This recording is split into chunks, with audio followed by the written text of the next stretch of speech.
Okay, next up we're going to talk about the Maths Bespoke unit.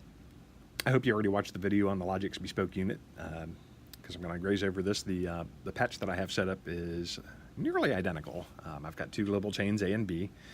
I've replaced the oscillators in here with a sine oscillator and an aliasing triangle oscillator.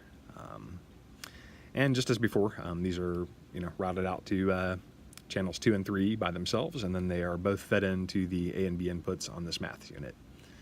So over here on the scope, we've got, I believe, channel A is the green trace, the sine wave, and channel B is the blue triangle.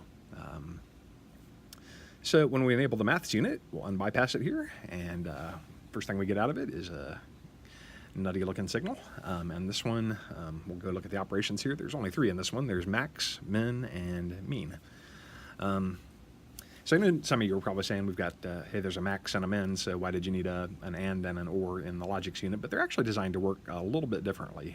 So the Logix unit is really designed to just put out 2 values. It's either going to be a 0 or a 1, where this one is meant to put out more of a continuous signal. So the output we're looking at right now is mean. This is pretty easy to do on your own. It's just kind of a convenience function, right? So there's it's just basically the 2 signals added together and then divided by 2, or more specifically, I guess, multiplied by 0.5. So that's mean. Let's take a look at max. So max should be giving you the greater of the 2 input signals. So I'm just going to move this because we've got some DC offset things going on here. Let me just move this just kind of slightly up above these 2 signals, and I think that you'll see really clearly now that this is tracing along the top of the signal. Whichever is the greater of those 2 signals, it's taking it and kind of tracing along the top.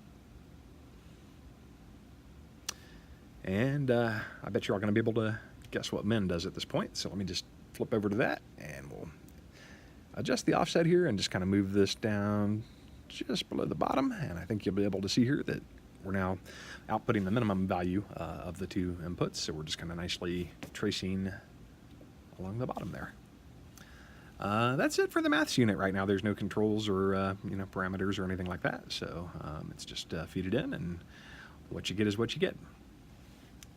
That's it for that one. Thanks.